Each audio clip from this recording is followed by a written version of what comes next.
cerahku, matahari bersinar, ku gendong tas merahku di pundak. Selamat pagi semua, ku nantikan dirimu di depan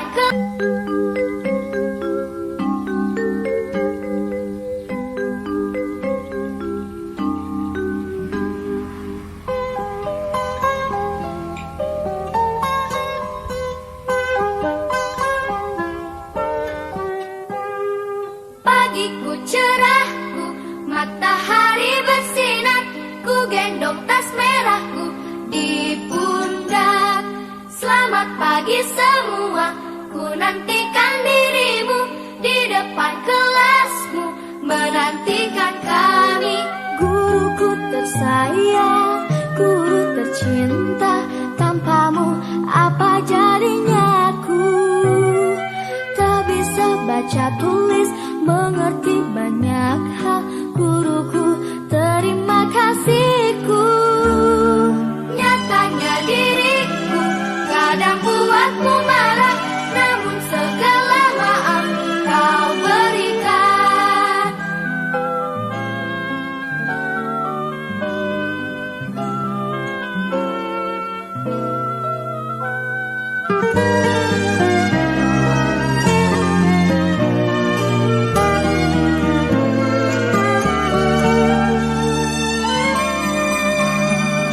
Selamat pagi semua, ku nantikan dirimu di depan kelasmu, menantikan kami. Guruku tersayang, guru tercinta, tanpamu apa jadinya aku? Tak bisa baca tulis, mengerti banyak hal. Guruku, terima kasihku. Nyatanya diriku kadang buatmu marah, namun segala maaf kau berikan. Guruku tersayang, guru tercinta, tanpamu apa jadinya aku? Tak bisa baca tulis, mengerti banyak hal. Guruku, terima kasihku. Guruku tersayang, guru tercinta, tanpamu apa jadinya aku? Tak bisa baca tulis, mengerti banyak hal. Guruku, terima kasihku.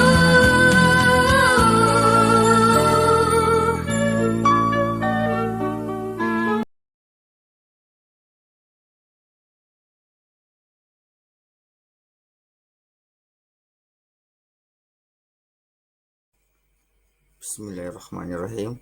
Assalamualaikum warahmatullahi wabarakatuh. Perkenalkan, nama saya Aswin, CGP Angkatan ke-7 Kabupaten Bone. Kali ini saya akan memaparkan terkait pemahaman budaya positif pada modul 1.4. Latar belakang sekolah yang ideal adalah sekolah yang dapat menciptakan kenyamanan dalam pembelajaran. Salah satu yang dapat menciptakan suasana yang nyaman yaitu adanya budaya positif yang dimiliki dan dianut oleh warga sekolah, sehingga dapat menumbuhkan rasa tanggung jawab para peserta didik, pendidik maupun tenaga kependidikan. Budaya positif juga dapat tercermin dari lingkungan sekolah, yaitu dapat dimulai dengan kesadaran para warga sekolah terhadap pentingnya kebersihan dan peduli lingkungan, sehingga lingkungan sekolah dan kelas menjadi nyaman, bersih, serta proses pembelajaran akan berjalan lebih optimal. Selanjutnya adalah tujuan. Yang pertama, terciptanya budaya positif di dalam sekolah. Kemudian yang kedua, suasana lingkungan sekolah dan kelas yang nyaman. Yang ketiga, pembelajaran menjadi semakin menyenangkan. Kemudian selanjutnya adalah tolak ukur. Tolak ukur yang pertama di sini adalah para warga sekolah dapat menampilkan perilaku positif. Yang kedua, suasana kelas menjadi nyaman dan bersih. Kemudian yang ketiga, peserta didik semakin termotivasi dalam belajar.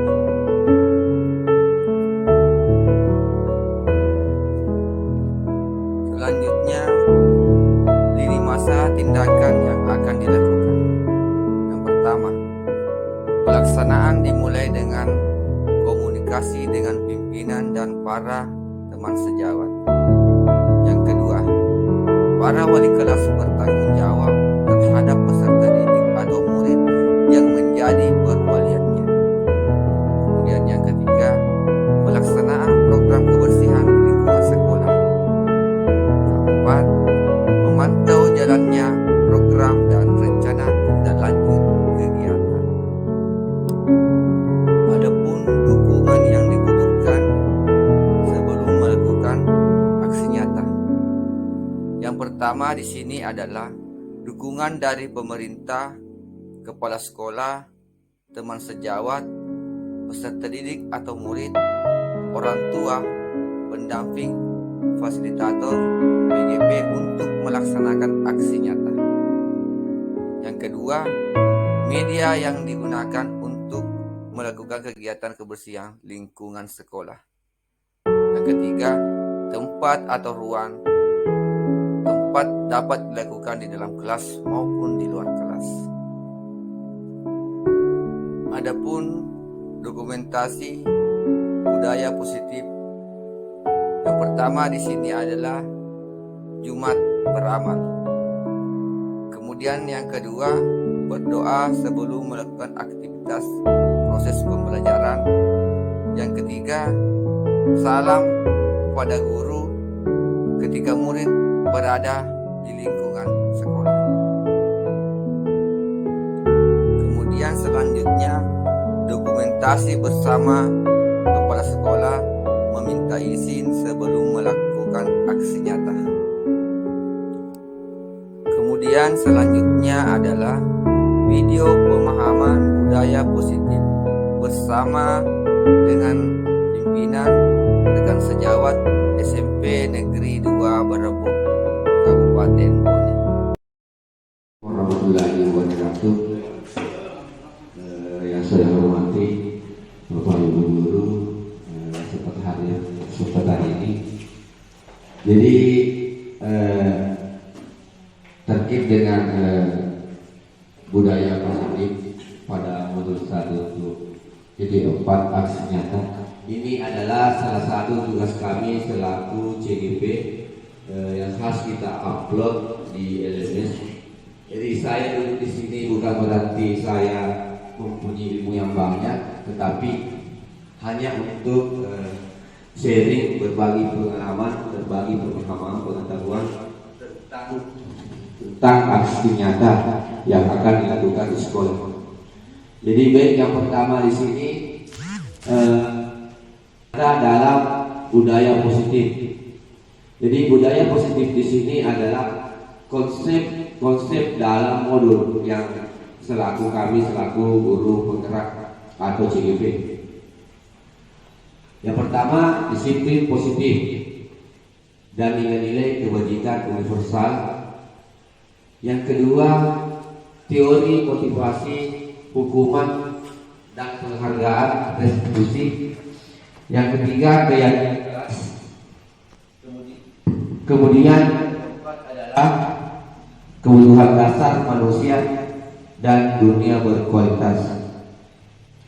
Selanjutnya restitusi 5 kontrol. Yang keenam restitusi segitiga atau segitiga restitusi. Selanjutnya, budaya positif merupakan perwujudan dari nilai keyakinan atau kebajikan universal, dan kebiasaan-kebiasaan ini baik di sekolah yang berpihak pada murid agar dapat berkembang menjadi pribadi yang memiliki karakter atau pelajar Pancasila. Pada murid dan budaya positif diawali dengan perubahan paradigma tentang teori kontrol.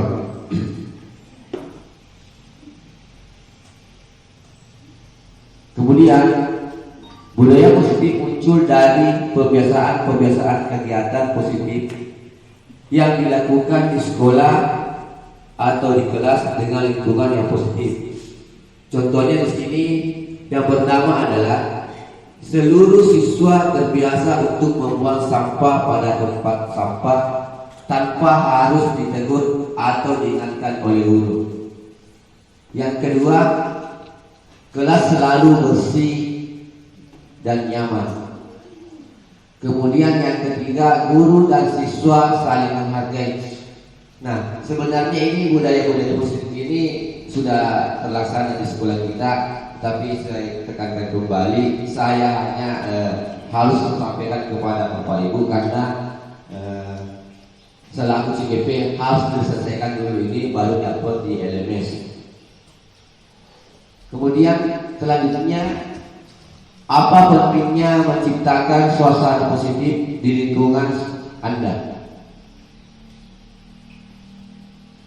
Jadi pentingnya untuk menjaga budaya positif di lingkungan sekolah atau lingkungan sekitar kita, yang pertama adalah lingkungan yang positif sangat diperlukan agar pembelajaran terjadi dalam pembelajaran yang berpihak pada murid, sebagaimana tertuang dalam standar proses dan standar nasional pendidikan pasal 12. Kemudian selanjutnya menciptakan lingkungan positif agar terbentuk suatu budaya positif adalah suatu proses perjalanan pendidikan yang harus kita jalani.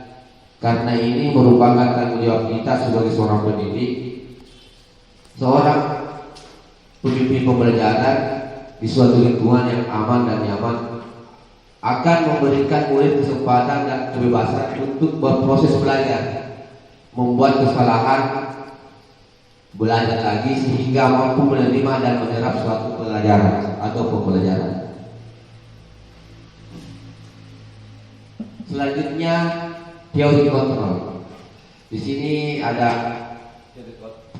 teori kontrol. Yang pertama di sini stimulus respon dan teori kontrol. Selanjutnya,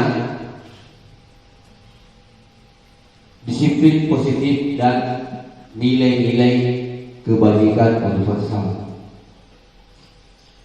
Ketika kita mendengar kata disiplin, apa yang terbayang di benak Anda? Jadi ketika kita mendengar kata disiplin, yang terbenak hanya adalah disiplin. Ya, kata disiplin di sini juga dihubungkan dengan hukuman, padahal itu sungguh berbeda. Karena belajar tentang disiplin positif tidak harus dengan memberi hukuman. Justru itu adalah salah satu alternatif terakhir dan kalau perlu tidak digunakan sama sekali.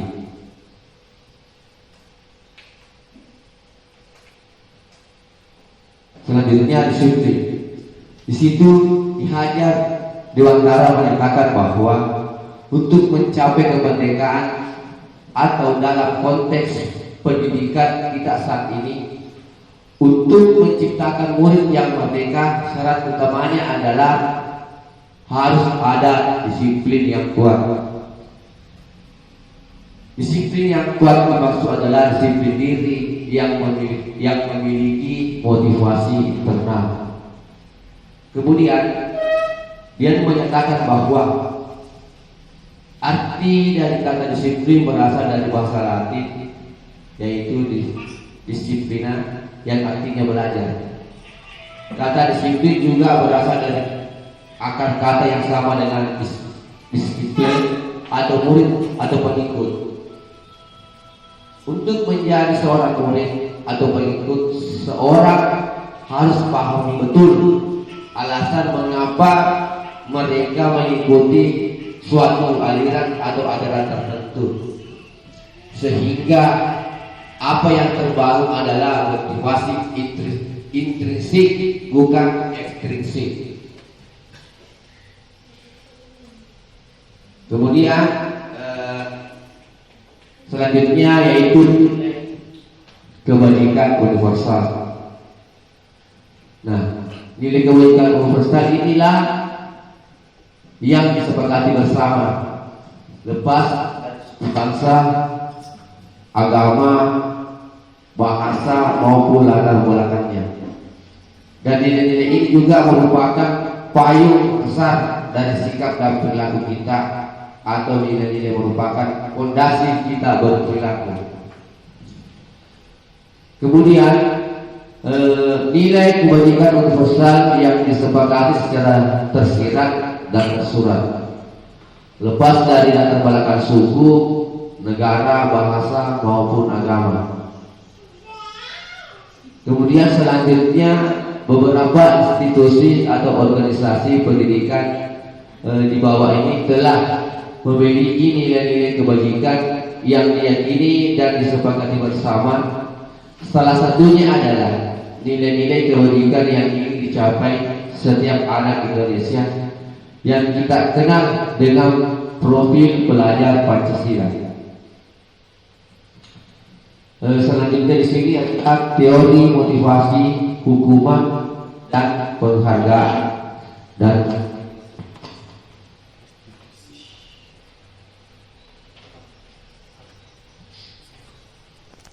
teori motivasi di sini menurut Jan Gossen ada 3 ya. Yang pertama di sini untuk menghindari ketidaknyamanan atau hukuman. Yang kedua untuk mendapatkan imbalan atau penghargaan dari orang lain. Kemudian yang ketiga untuk menjadi orang yang mereka inginkan dan menghargai diri sendiri dengan nilai-nilai yang mereka percaya. Kemudian di sini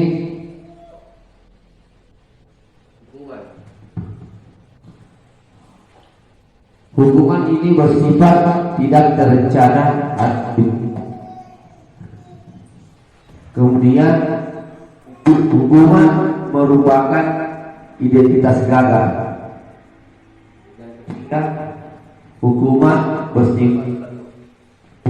bersifat satu arah dari pihak guru yang memberikan, dan murid hanya menerima suatu hukuman tanpa melalui suatu kesepakatan atau pengarahan dari pihak guru. Baik, selanjutnya di sini teori penghargaan. Jadi teori penghargaan di sini yang pertama adalah penghargaan efektif jika kita menginginkan seorang melakukan sesuatu yang kita inginkan dalam jangka waktu pendek. Kemudian yang kedua, jika kita menggunakan penghargaan lagi dan lagi, maka orang yang tersebut akan bergantung pada penghargaan yang diberikan, serta kehilangan motivasi dan dalam diri. Kemudian yang ketiga di sini teori penghargaan adalah jika kita mendapatkan penghargaan untuk melakukan sesuatu yang baik, maka kita senantiasa berharap mendapatkan penghargaan tersebut lagi. Kita pun menjadi tidak menyadari tindakan baik yang kita lakukan. Kemudian di sini selanjutnya adalah restitusi. Jadi restitusi di sini adalah proses untuk menciptakan kondisi bagi murid untuk memperbaiki kesalahan mereka, sehingga mereka bisa kembali pada kelompok mereka dengan karakter yang lebih kuat. Yang kedua, restitusi juga merupakan proses kolaboratif yang mengajarkan murid untuk mencari solusi untuk masalah mereka dan membantu murid berpikir tentang orang seperti apa mereka yang inginkan dan bagaimana mereka harus memperlakukan orang lain. Jadi maksudnya restitusi ini adalah ketika kita mendapatkan suatu permasalahan atau kasus. Jadi ketika kita ada salah suatu anak yang bertengkar seumpama, jadi sebagai seorang guru kita menerapkan restitusi, maka kita harus mencari solusinya, bukan mencari solusi permasalahan, tidak mencari masalah, tetapi yang harus kita lakukan adalah mencari solusinya daripada permasalahan. Jadi kita tidak padahal dia tidak salah. Jadi kakak itu anak-anak yang nakal, walaupun dia tidak bersalah, tetapi kesehariannya sering melakukan hal-hal yang tidak bagus. Akhirnya kita sebagai selalu melihat anak ini tidak salah. Nah, di sini kita selaku guru kita harus mencari dulu solusinya dulu permasalahan. Selanjutnya di sini adalah keyakinan keras. Mengapa keyakinan keras atau tidak perlu peraturan keras saja? Jadi di sini mengapa keyakinan keras? Mengapa tidak peraturan kelas saja?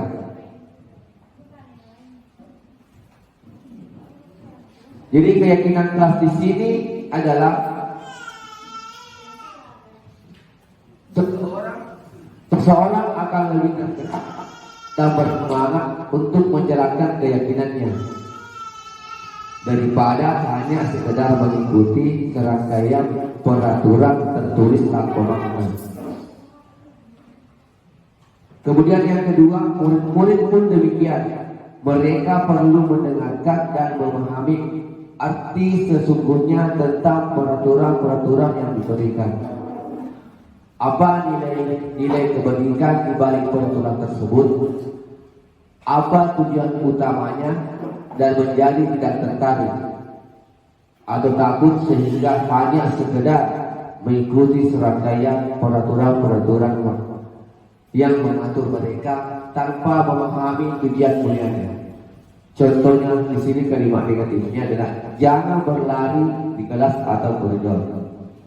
Atau kalimat positifnya di sini adalah berjalanlah di kelas atau sesuai dengan koridor. Selanjutnya contoh keyakinan kelas di sini. Yang pertama, setiap anggota kelas perlu belajar, perlu senang, perlu melakukan tugas, dan perlu saling menghargai. Nah, keyakinan kelas ini nanti bisa dipakai Bapak Ibu wali kelas untuk bersama dengan anak walinya membuat keyakinan kelas untuk ditempel di dinding, dan semua anak-anak disuruh menulis suatu keyakinan kelas yang menurut mereka baik untuk dirinya. Jadi selanjutnya kebutuhan dasar manusia dan dunia berkualitas. Di sini ada 5 kebutuhan dasar manusia. Yang pertama, bertahan hidup, penguasaan, kesenangan, kebebasan, dan kasih sayang dan rasa diterima.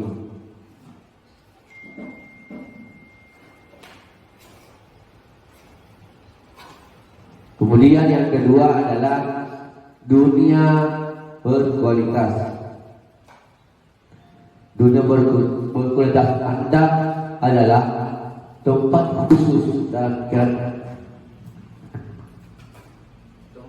tempat Anda menyimpan gambaran representasi dari semua yang Anda inginkan. Bisa berisi orang-orang, hal-hal dan apa saja yang terbaik dalam hidup Anda dan membuat Anda merasa bahagia dan terpenuhi kebutuhan dasar Anda. Kemudian yang kedua, murid juga mempunyai gambaran dunia berkualitas. Mereka tentunya sebagai guru, kita ingin mereka memasukkan hal-hal yang bermakna dan nilai-nilai kebajikan yang hakiki dalam dunia berkualitas mereka. Bila guru dapat membangun interaksi yang memberdayakan dan memerdekakan murid, maka murid akan meletakkan dirinya sendiri sebagai individu yang positif dalam dunia berkualitas karena mereka menghargai nilai-nilai kebajikan.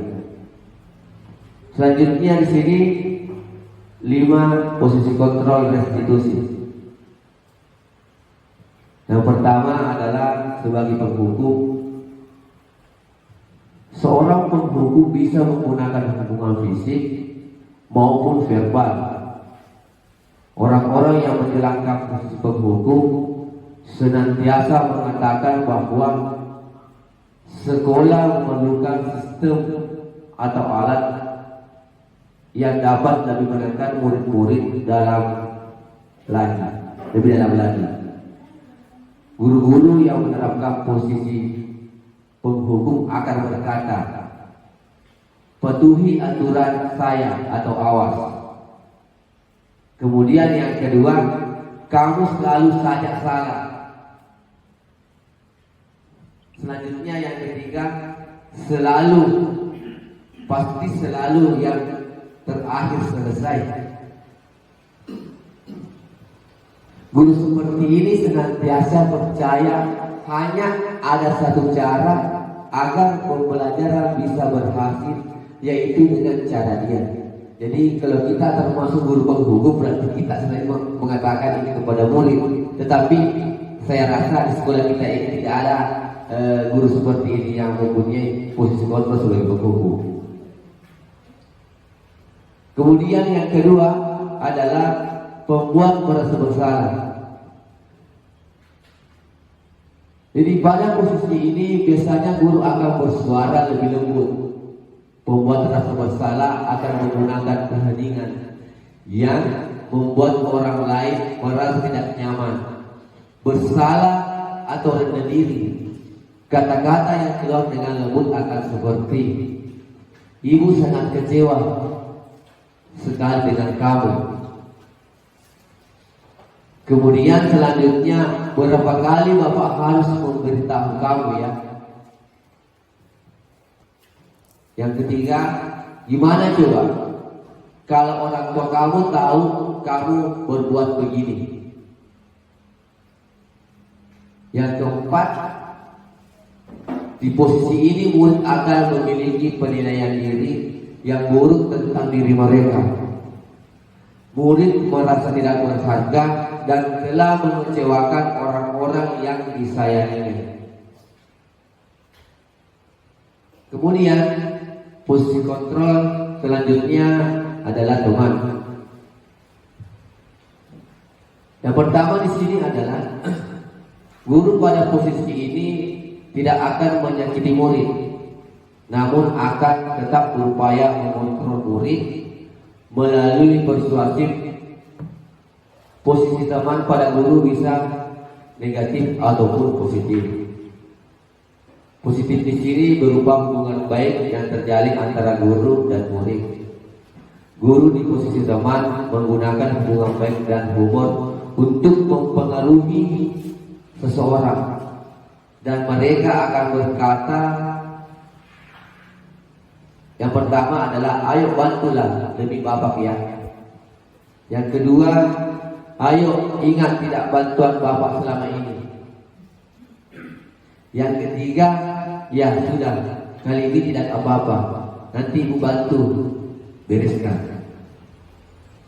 Yang keempat, hal negatif dari posisi teman adalah bila suatu saat guru tersebut tidak membantu, maka murid akan kecewa dan berkata, saya pikir Bapak teman saya. Murid merasa dikecewakan dan tidak mau lagi berusaha.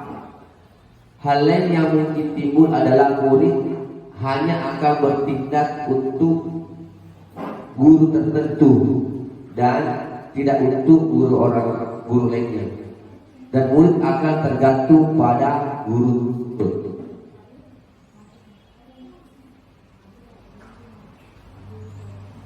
Kemudian selanjutnya yaitu sebagai pemantau.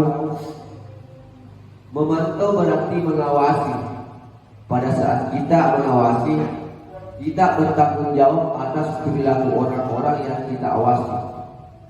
Posisi pemantau berdasarkan pada peraturan-peraturan dan konsekuensi dengan menggunakan sanksi atau konsekuensi. Kita dapat memisahkan hubungan pribadi kita dengan murid. Sebagai seorang yang menjalankan posisi pemantau, pertanyaan yang diajukan seorang pemantau. Yang pertama, peraturannya apa? Kemudian, apa yang telah kamu lakukan? Sanksi atau konsekuensinya apa? Jadi, seorang pemantau sangat mengandalkan perhitungan, catatan data yang dapat digunakan sebagai bukti atau atas perilaku seseorang. Posisi ini akan menggunakan stiker slip, catatan, daftar cek. Posisi pemantau ini sendiri berawal dari teori stimulus respon yang menunjukkan tanggung jawab guru dalam mengontrol murid. Jadi yang posisi terakhir adalah manajer. Jadi posisi manajer di sini adalah posisi di mana guru berbuat sesuatu bersama dengan murid, mempersilahkan murid mempertanggungjawabkan perilakunya, mendukung murid agar dapat menemukan solusi atau permasalahannya sendiri. Seorang manajer telah memiliki keterampilan dan posisi teman maupun pemantau, dan dengan demikian bisa jadi di waktu-waktu tertentu kembali kepada kedua posisi tersebut bila diperlukan. Namun bila kita menginginkan murid-murid kita menjadi manusia berbeda, mandiri dan bertanggung jawab, maka kita perlu mengacu kepada institusi yang dapat menjadikan murid kita seorang manajer dirinya sendiri. Di manajer ini diajak untuk menganalisis kebutuhan dirinya maupun kebutuhan orang lain. Di sini penekanannya bukan pada kemampuan membuat konsekuensi, tapi dapat berkolaborasi dengan murid bagaimana memperbaiki kesalahan yang ada. Dan seseorang manajer akan berkata apa yang kita yakini. Di sini kembali keyakinan yang akan diulang. Kemudian apa kamu meyakini? Kemudian yang ketiga, jika kamu meyakininya, apakah kamu bersedia memperbaikinya? Selanjutnya, jika kamu memperbaiki ini, hal ini menunjukkan apa tentang dirimu? Selanjutnya, apa rencana kamu untuk memperbaiki hal ini? Jadi ini posisi manajer ini selaku guru sebenarnya kita harus berada di sini, tapi mudah-mudahan nantinya kita berada di sini, karena di sini sebagai posisi manajer kita tidak mencari kesalahan murid, tetapi selalu kita amat dorong dan selalu memotivasi murid agar terarah, tidak salah arah.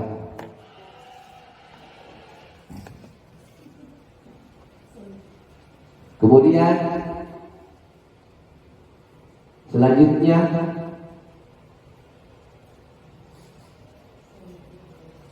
segitiga restitusi. Di sini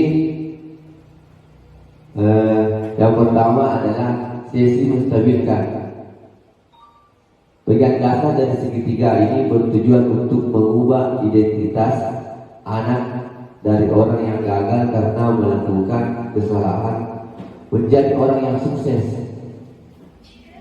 Anak yang melanggar peraturan karena sedang mencari perhatian adalah anak yang sedang mengalami kegagalan. Dia mencoba untuk memenuhi kebutuhan dasarnya, namun ada benturan. Kalau kita mengkritik dia, maka kita akan tetap membuatnya dalam posisi gagal. Kalau kita ingin dia menjadi reflektif, maka kita harus meyakinkan si anak dengan cara mengatakan kalimat-kalimat ini.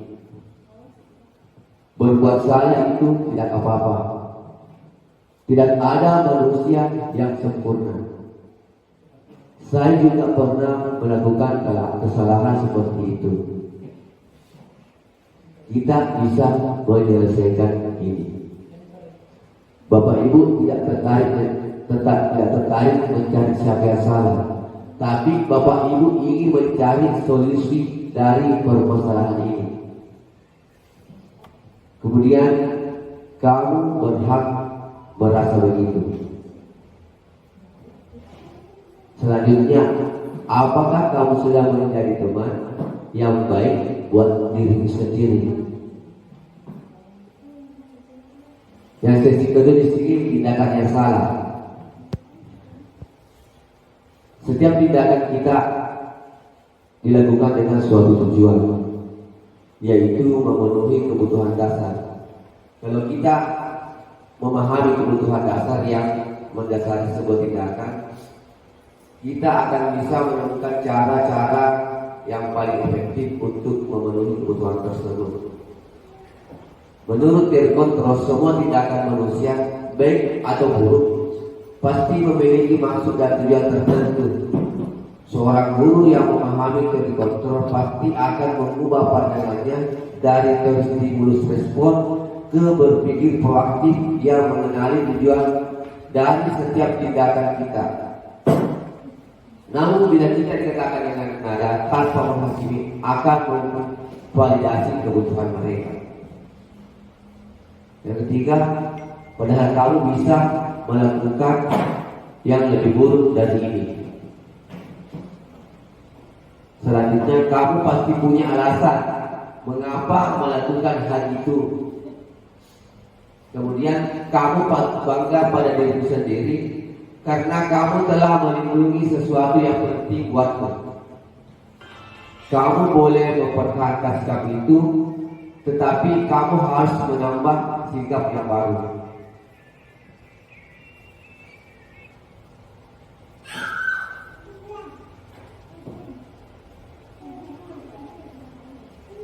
Jadi selanjutnya sesi ketiga ini menanyakan keyakinan kelas. Jadi teori kontrol menyatakan bahwa kita pada dasarnya termotivasi secara internal ketika identitas sukses telah tercapai atau langkah yang pertama, dan jika lagu yang salah telah divalidasi langkah yang kedua, maka anak akan siap untuk dihubungkan dengan nilai-nilai yang dia percaya dan berpindah menjadi orang yang diinginkan. Pertanyaan-pertanyaan di bawah ini menghubungkan keyakinan anak dengan keyakinan kelas atau keluarga. Yang pertama di sini, apa yang kita percaya sebagai kelas atau keluarga. Selanjutnya, apa nilai-nilai umum yang kita telah sepakati. Selanjutnya, apa bayangan kita tentang kelas yang ideal. Kemudian selanjutnya, kamu mau jadi orang yang seperti apa. Jadi ini sesi ketiga untuk menanyakan keyakinan kelas ketika anak mempunyai masalah. Jadi pertanyaan-pertanyaan seperti ini yang sering muncul kalau kita berada di posisi segitiga diskusi. Jadi terima kasih. Salam dan bahagia.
sejahtera untuk kita semua.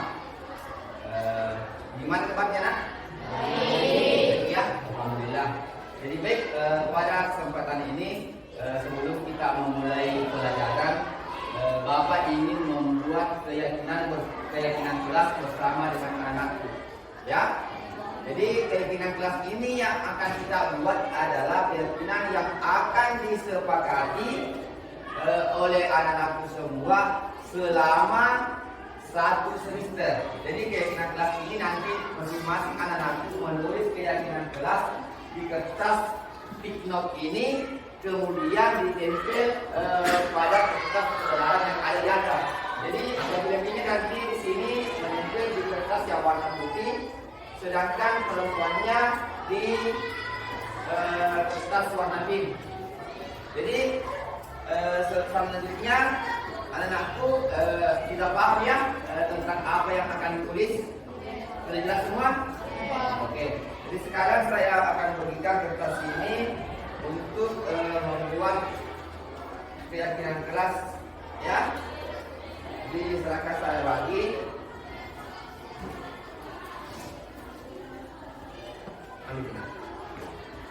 Ambil buat keluar.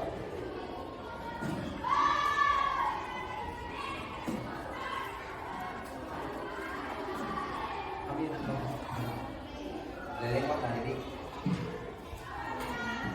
Jadi nanti kalau perempuan nanti keluar ini nanti ini. Jadi pada sini kuning. Supaya belakang. Supaya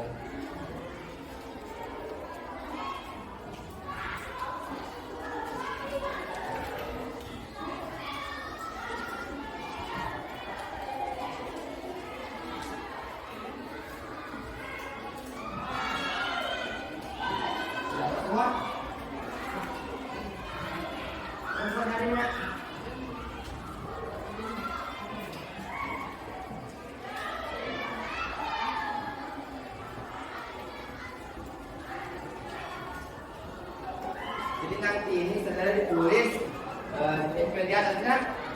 Tempel di atas. Oke. Sudah dapat semua kertasnya? Oke. Kalau sudah dapat semua kertas stick note-nya, jadi anak-anakku semua menulis keyakinan kelas yang akan disepakati bersama dengan teman kelasnya, ya. Oke ya? Paham ya? Oke, silakan menulis semua.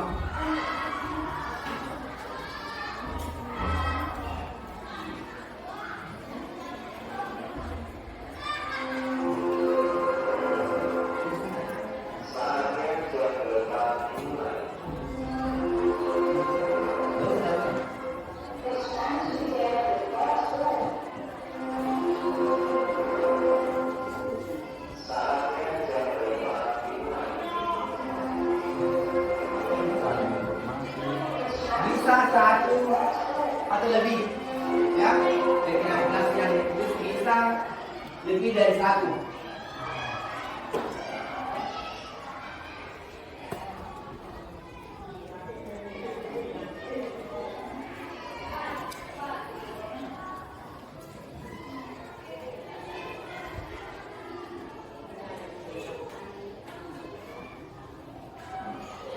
Sudah?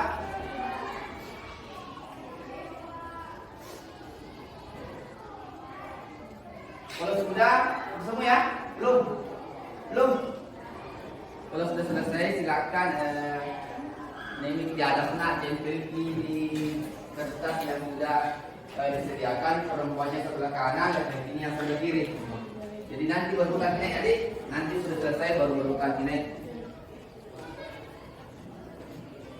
Oke ya? Sudah? Oke. Sekarang mulai dari sini. Saya punya di sana. Di sini. Mulai dari atas kita ke bawah. Ini. Iya, bawah ini. Situ sedikit. Iya. Selanjutnya.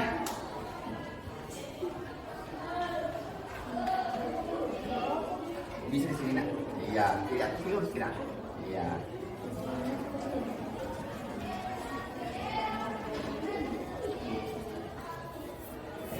Selanjutnya.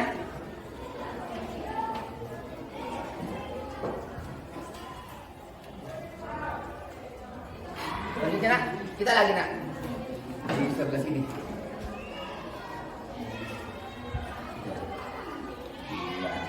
Oke. Selanjutnya.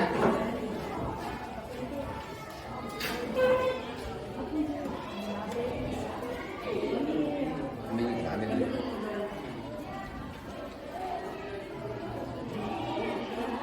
Oke. Selanjutnya.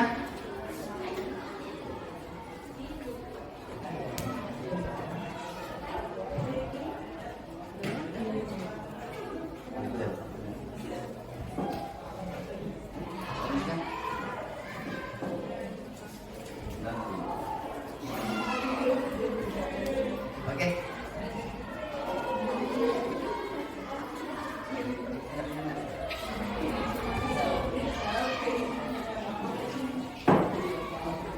Oke, selanjutnya.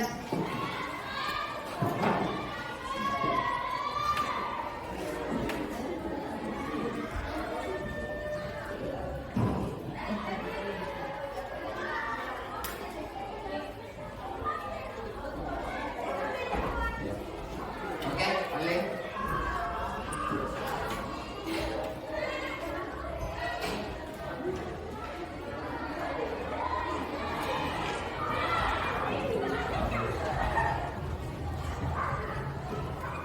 Oke, selanjutnya.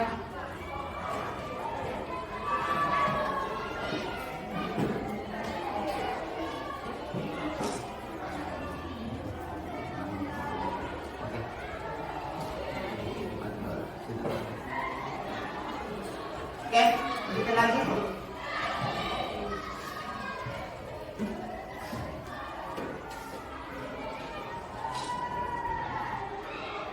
Ya, oke. Selanjutnya. Berapa lagi kan?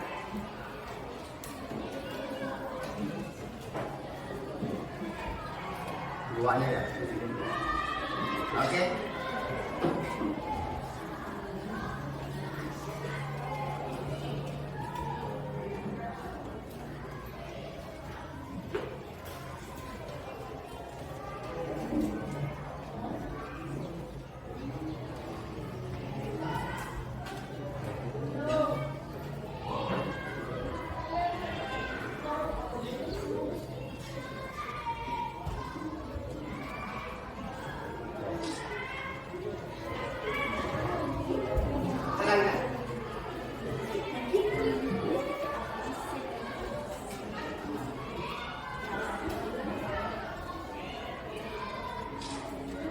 Oke, lanjutin lagi.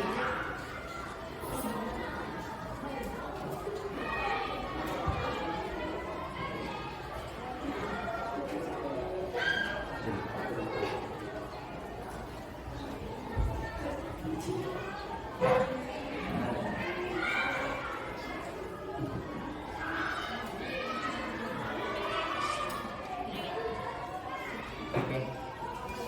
Lagi.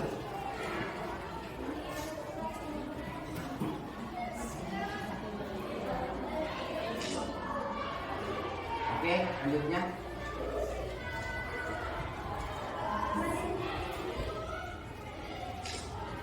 Oke.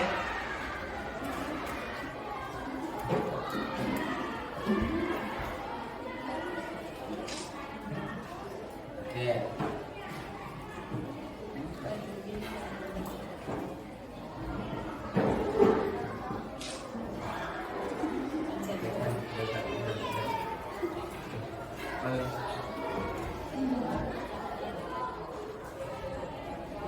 Oke ya, sudah semua ya. Oke, masih ada.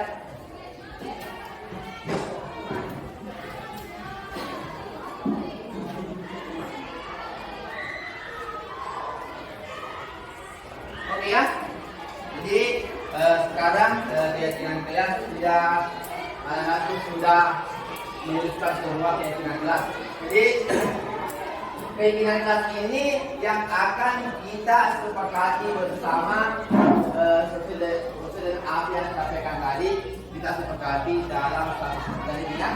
Jadi anakku harus memenuhi apa yang kalian tulis di atas, ya. Paham ya?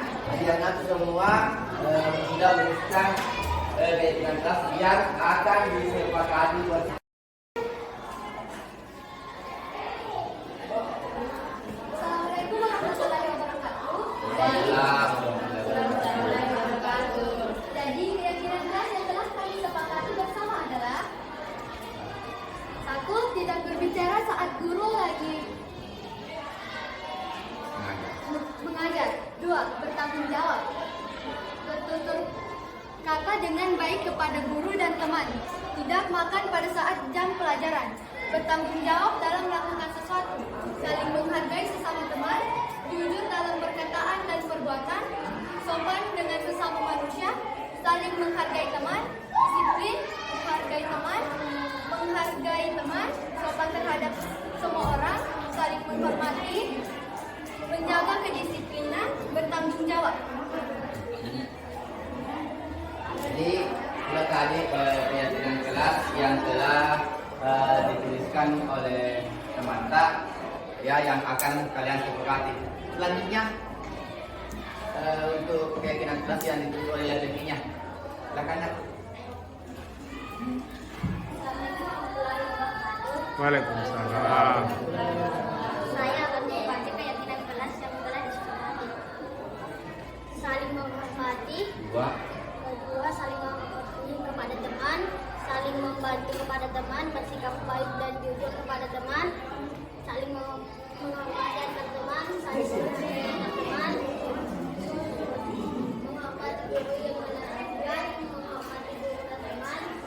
Sopan santun dan jujur. Tidak membuli teman. Saling menghormati teman atau guru. Disiplin dan bertanggung jawab. Menjaga kebersihan kelas. Saling menghormati teman-teman. Bertanggung jawab dan bersikap sopan. Bertanggung jawab dalam tugas membuang sampah. Tidak membuli teman kelas. Oke, baik ya. Nah, itu tadi keyakinan kelas yang dituliskan oleh semua anak yang ada di kelas 8A. Jadi mudah-mudahan keyakinan kelas ini yang kalian sudah tulis bisa kita laksanakan dan bisa kita terapkan ke depannya dengan baik ya. Ya. Oke, baik. Kalau itu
Aswin?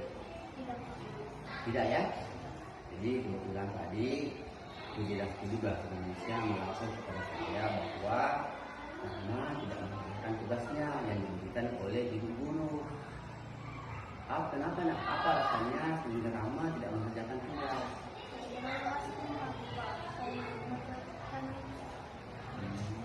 Jadi baiknya kalau guru memberikan tugas kepada Rahma harus diselesaikan dengan baik ya.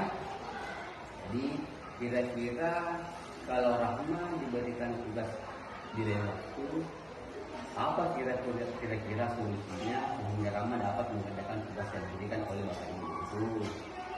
Pertama, saya tidak akan main HP terlalu lama dan saya akan segera cepat mengerjakannya sehingga saya tidak telat mengerjakannya. Oke, baik ya. Jadi kalau membuat kesalahan itu Rahma itu biasanya, karena Bapak juga sering mengerjakan kesalahan, sering membuat kesalahan, ya.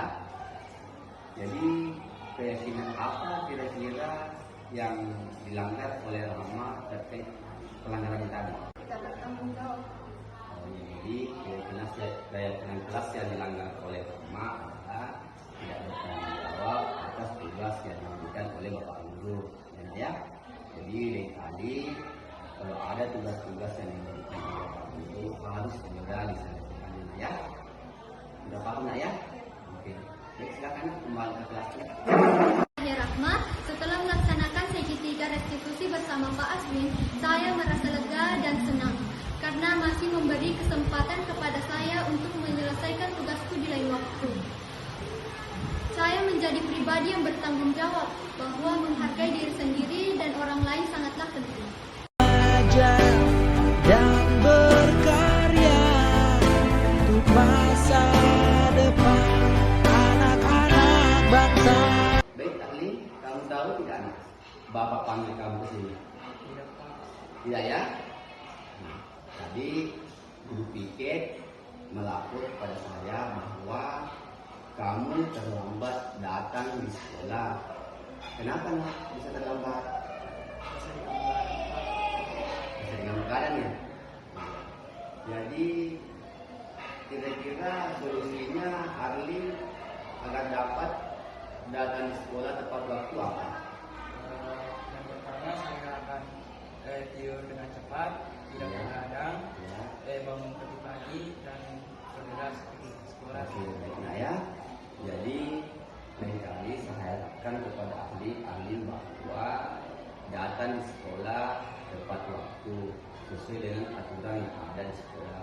Dan terkait dengan kesalahan-kesalahan, bukan hanya ahli yang sering berbuat kesalahan, Bapak juga sering melakukan kesalahan-kesalahan seperti ahli. Jadi keyakinan kelas apa kira-kira yang dilanggar oleh ahli? Ya, keyakinan sekolah atau keyakinan kelas yang dilanggar oleh ahli adalah tidak menghargai waktu. Jadi karena saya harapkan kepada ahli bahwa datang di sekolah tepat waktu sesuai dengan aturan yang ada di sekolah, ya. Perkenalkan, saya Adli, murid kelas 8. Setelah melaksanakan segitiga restitusi bersama dengan Pak Aswin, saya merasa senang dan bahagia. Saya yakin apabila kita bertanggung jawab dan jujur terhadap kesalahan yang pernah kita lakukan, maka pasti ada solusi dan saya baru sadar bahwa pentingnya menghargai waktu.